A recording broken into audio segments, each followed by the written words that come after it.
This is just the beginning. Hello and welcome to an Axios virtual event, Biosimilars and the Future of Care. I'm Sam Baker, Senior Editor at Axios, coming to you today from Washington, D.C. I'd like to take a minute to thank Beatrice for making this conversation possible, and I'd like to welcome our audience on Facebook, YouTube, Twitter, LinkedIn, and of course, Axios.com. I hope you'll join the conversation today on Twitter using @Axios and #AxiosEvents. Over the next 30 minutes, I will be joined by my colleague Caitlin Owens to discuss the future of biosimilars and other innovative approaches to lowering the cost of treatment for patients in the US. Our first guest today is the representative of Oregon's 5th Congressional District, Congressman Kurt Schrader. Congressman, thank you so much for taking the time and joining us today. I appreciate the opportunity, Sam. Thank you. So, I don't need to tell you, a lot of people had a lot of hopes for biosimilars when Congress first created that approval pathway back as part of Obamacare. It's a class of drugs, obviously, that had produced huge savings in Europe. People were hoping the same thing would happen here. It hasn't.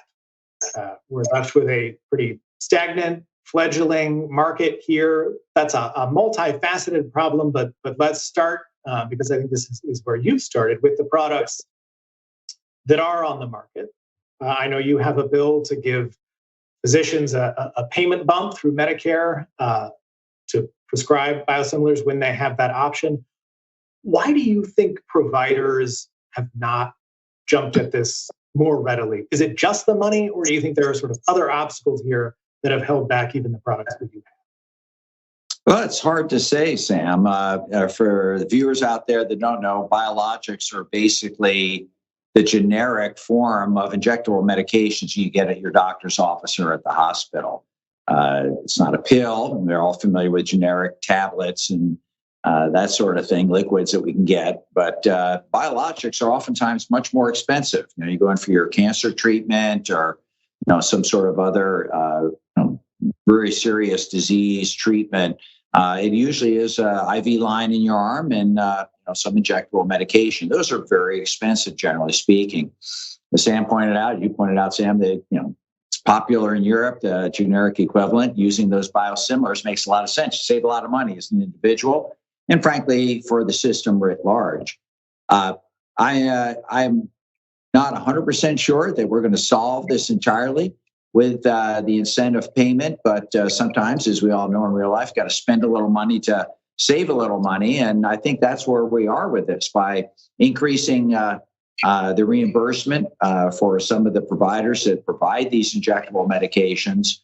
We're hoping that it catches their awareness and they get comfortable with it. I will tell you, as a veterinarian in my previous lifetime, I got comfortable with certain brand name drugs that were the first to come to the marketplace to treat a lot of the conditions I was dealing with in veterinary medicine.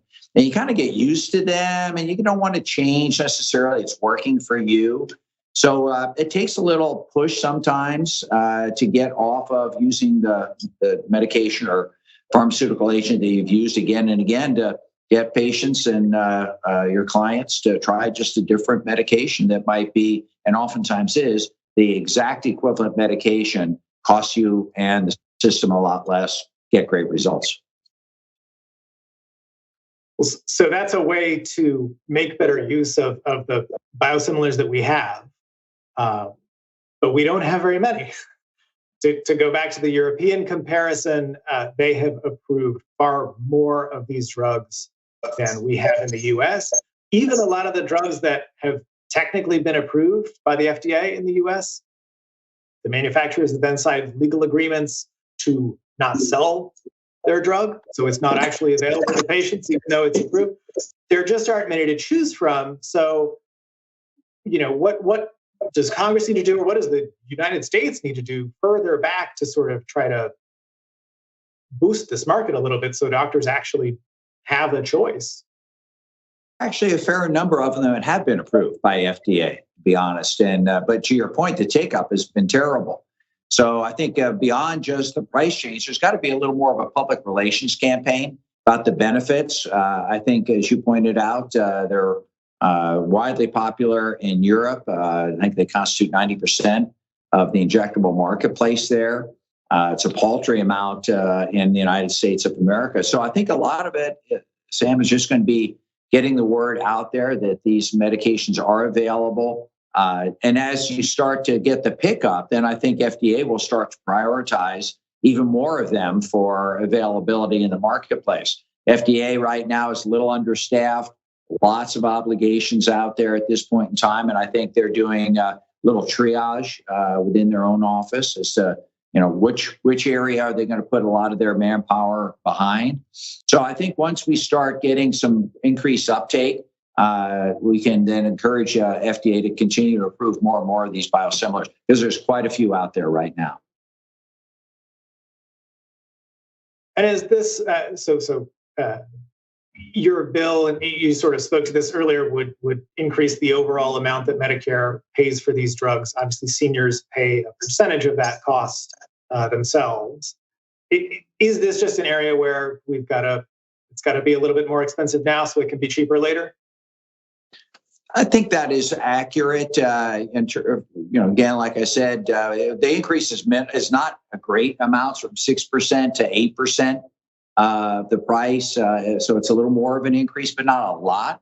But it may be enough to make a difference in the provider space. I know that when we're working on my Energy and Commerce Committee, provider reimbursement changes of just a percentage point or two is a huge issue for doctors and hospitals. It can make or break the ability for them to keep their practices open.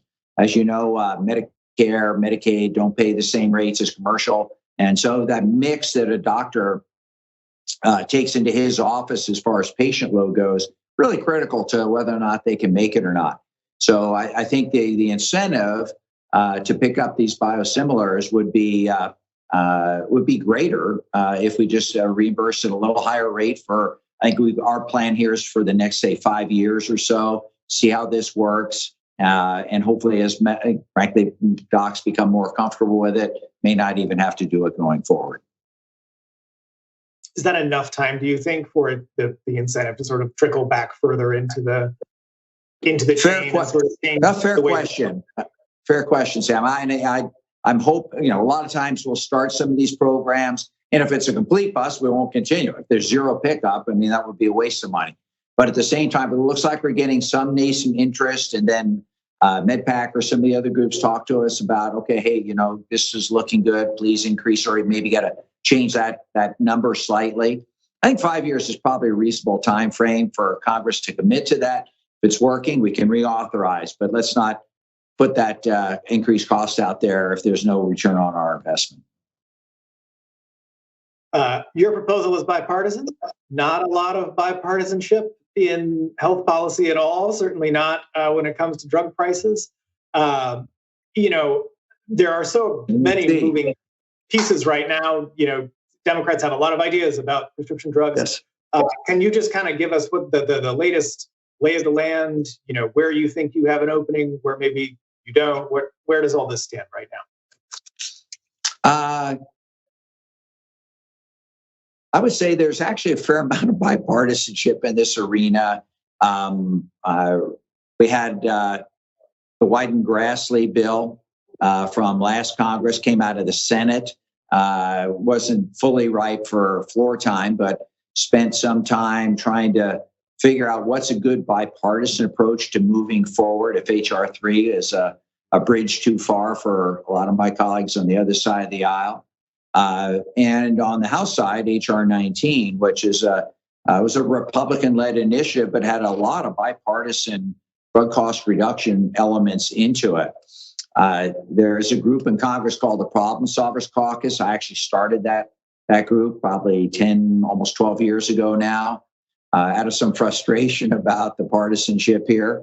And it's a group that's matured. There's 29 Democrats, 29 Republicans that meet regularly. We're the only bipartisan group that meets regularly in the House of Representatives. And so we've broken up into different task forces. I'm the nominal Democrat lead on health care and drug cost reduction policy. And we're meeting. We've been meeting now since this Congress has started.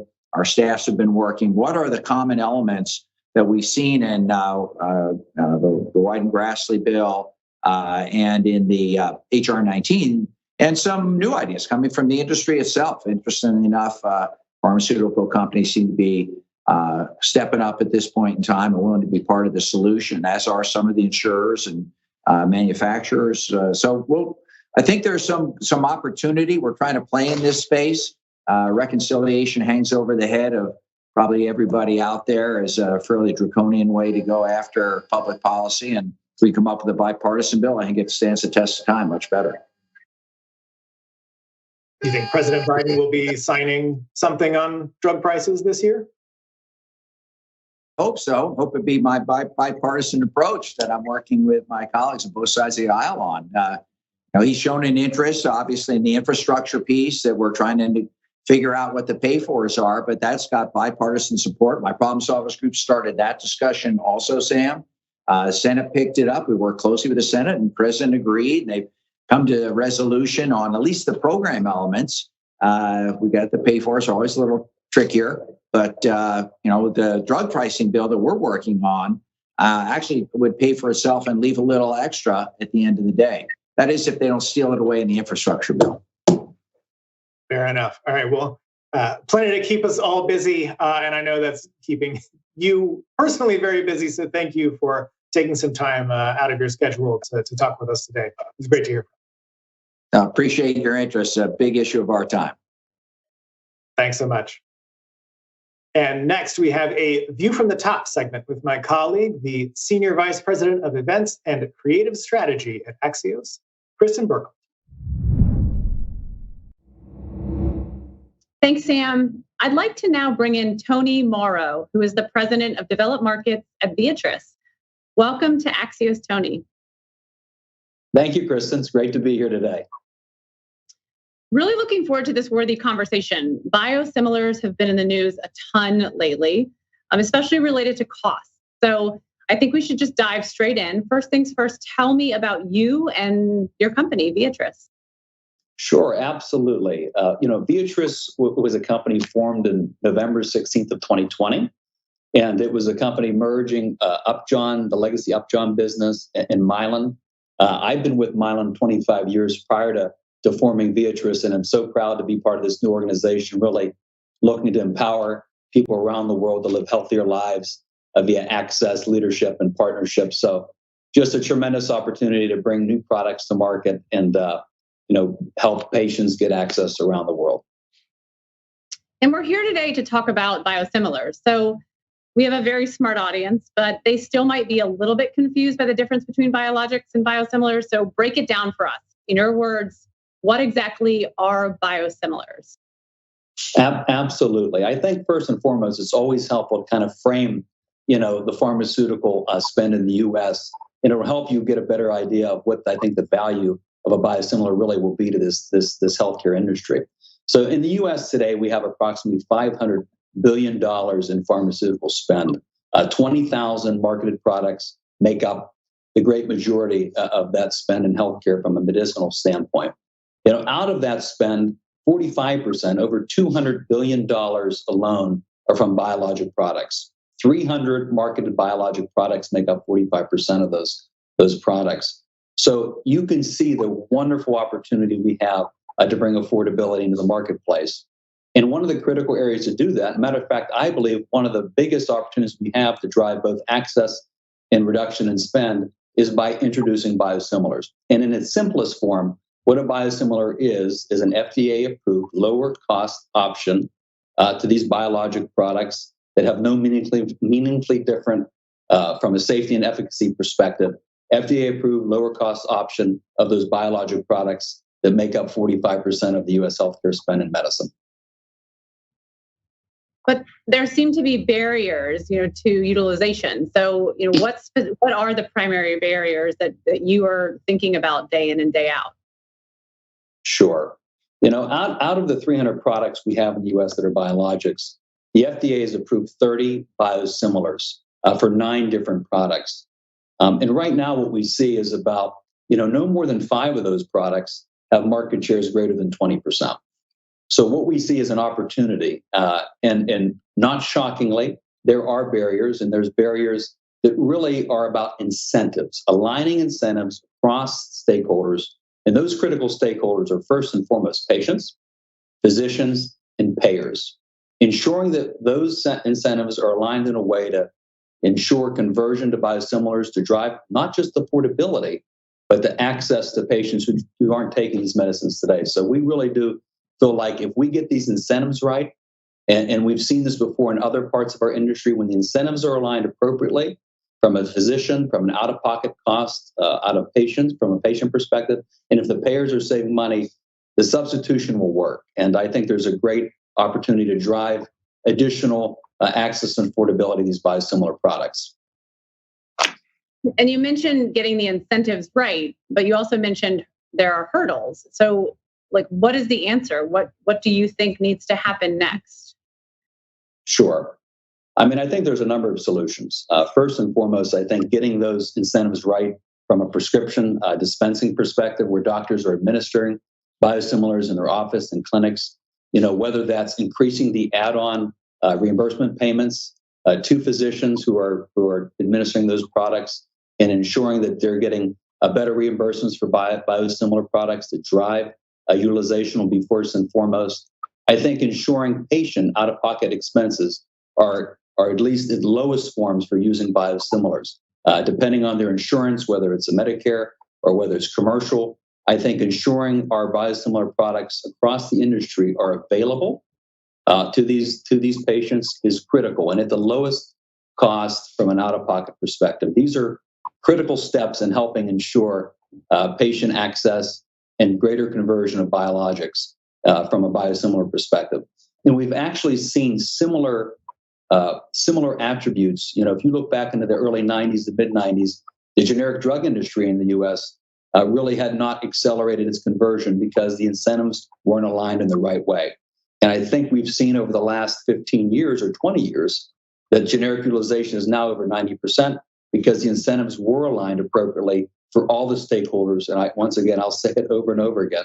The patients have to win, the physicians have to win, and the payers have to win. Those three critical stakeholders will help drive greater utilization of biosimilars, greater affordability, and greater access for the U.S. healthcare system. And you mentioned the FDA at the beginning of our conversation, but what is, in your opinion, the FDA's role in all of this? I mean, the FDA plays a tremendously critical role in driving utilization and obviously development of biosimilar products. And to be fair, after the Biologic Price Competition Innovation Act of 2010, the FDA has done a lot of work working with manufacturers to make sure we have the proper guidance to get products developed, get products approved. They've done just amazing work ensuring the public understands what a biosimilar is and to kind of demystify it and make sure that they're the champion kind of for public trust. And I think there's more to do. To be fair, there's a lot more we can do as an industry and the FDA can do. And this, I think, is the next step, really focusing on interchangeability for biosimilar products, because I believe long-term, the key to biosimilar affordability and conversion will really focus on this interchangeability where a physician or a pharmacy or a hospital can substitute a product without, blocking from any other mechanisms within the insurance or payer community. So I think it's a huge opportunity to accelerate conversion, accelerate utilization of biosimilars, and really drive access and affordability across the healthcare industry. It makes complete sense, and thank you for demystifying some of the concerns out there. One final question before I let you go: is there anything else on the horizon that's exciting for your new role at Viatris, or something that you're thinking about day in and day out that you'd like to share with us? Well, thank you. Every day I wake up and I look for opportunities, and I'm so thankful to be able to lead this developed markets team at Viatris across North America and Europe. And honestly, from a biosimilar perspective, there's nothing that creates greater utilization than competition, rigor, creating the right incentives. And every day we're working with all the stakeholders I mentioned, whether it's patient groups, physicians, payers, regulatory bodies, policymakers, to ensure we can get greater utilization and ensure the alignment of incentives are adequate across the stakeholder communities so we can really drive this performance. And I know it's a great opportunity. It's one I'm thankful to be a part of. And I know we've got great results in the future across the industry. And Beatrice is just excited to be a part of it. So thank you for having me. And I really echo I hope this is a tremendous opportunity for the whole market to understand this opportunity we have. Thank you, Tony, for this worthy conversation. Appreciate your time today. And going to pass it now over to my colleague, our healthcare reporter, Caitlin Owens. Thanks, Kristen. I'm Caitlin Owens, the healthcare reporter here at Axios. Our final guest today is the CEO of the Carolina Blood and Cancer Care, Dr. Kashyap Patel. He's joining us from Rock Hill, South Carolina. Welcome, Dr. Patel. Thank you very much, Caitlin, and thank you for allowing me to join and express my views today on the hot topic that actually is being debated everywhere. Well, with that introduction to the topic, today we're talking about biosimilars. And from your perspective, it's no secret that specialty drugs, including oncology drugs, have been getting more and more expensive as time goes on and they become more advanced. What impact has this growth in the price of drugs had on patients, especially cancer patients?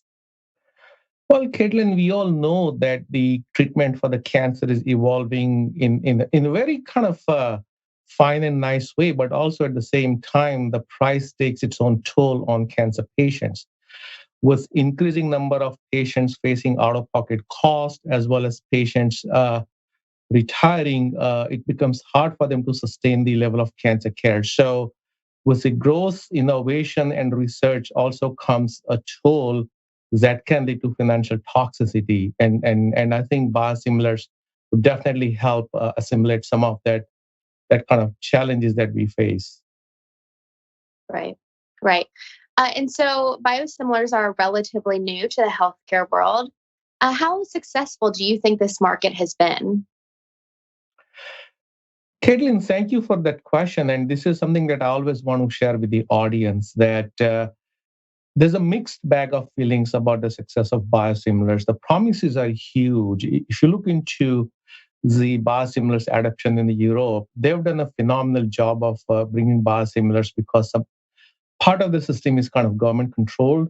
But in the US, because of multiple free market economy, as well as the patent infringement issues, as well as the provider uptake, the complexities of the profitability between the PBMs, the hospital systems, the oncology, particularly community oncologists like us, have adapted biosimilars extremely well. And then in the value-based care, we've seen a huge potential saving that has been achieved. But oncologists, particularly community oncologists like us, make a very small fragment of the whole supply chain.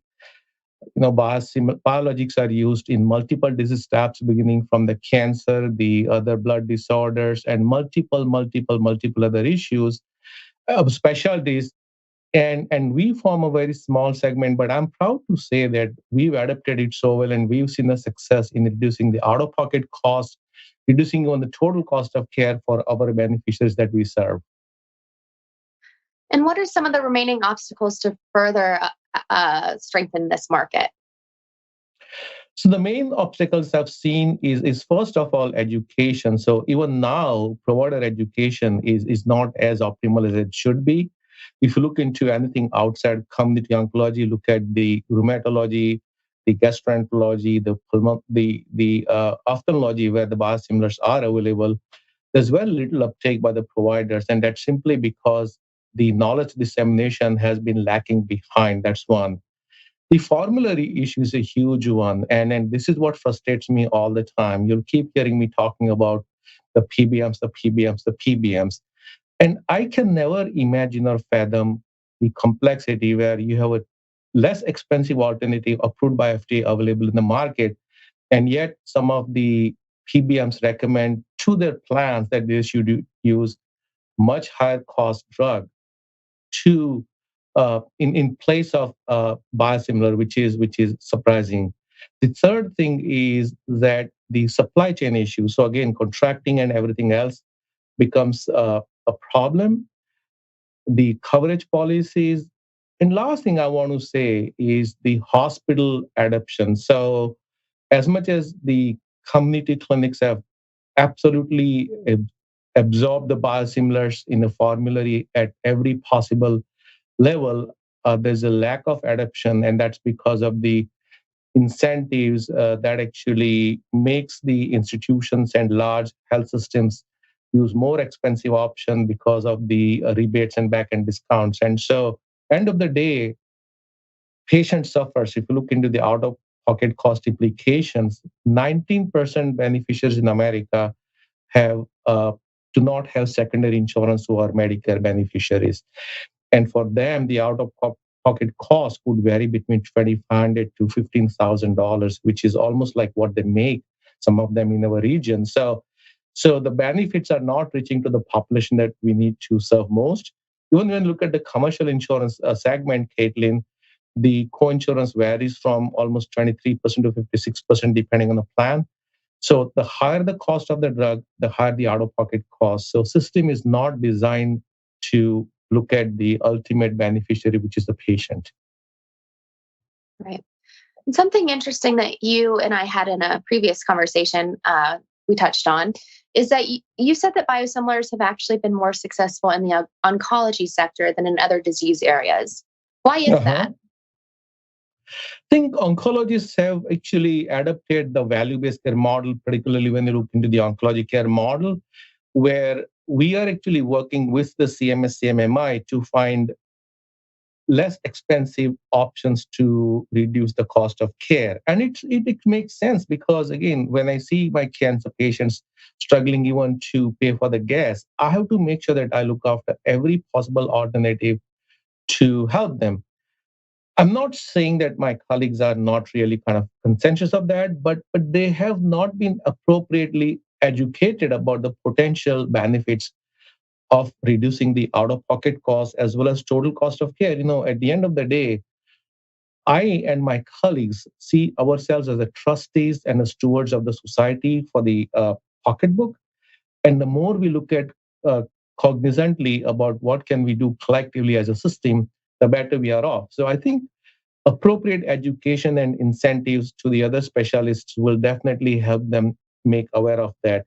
And again, I want to come back to the hospitals and health system because if you look at the Bernstein report that was published about a few months back or a few weeks back, it shows that the biosimilar adoption in the hospital, particularly 340B, has been very minimal. And that disappoints me, even in the oncology space. Mm-hmm. And critics of the biosimilar market say that even if it's highly successful, because of the nature of how complex these drugs are, it will never be enough to get down the price of drugs low enough, and that there must be direct price intervention.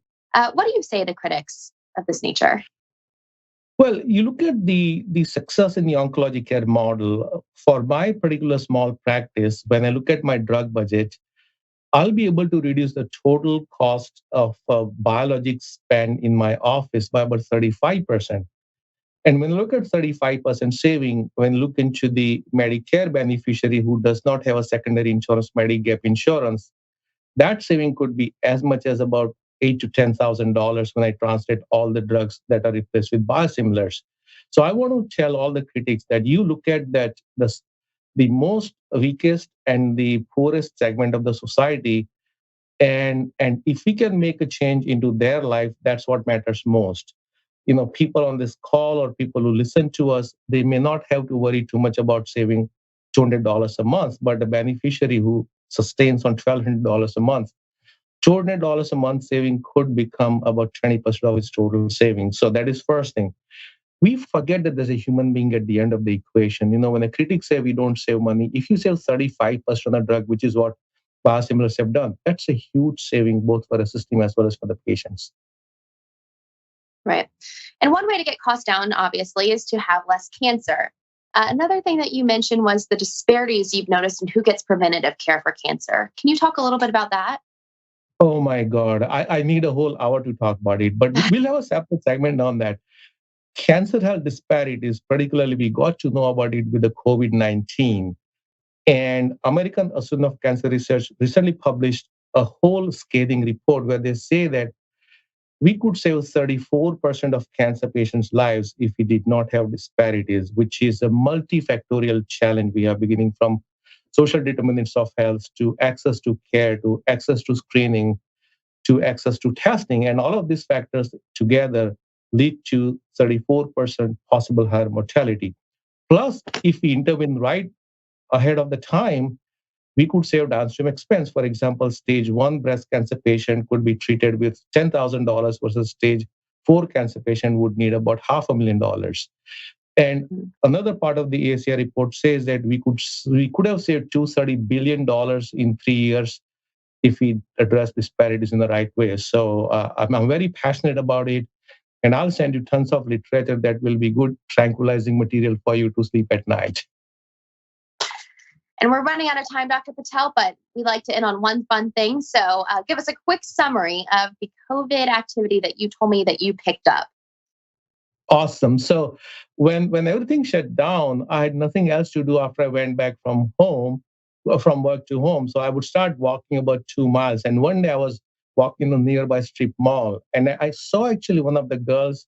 She was the hostess. She said, "Hey, Dr. Patel, I haven't seen you for a while. We are all lonely here." She was very depressed.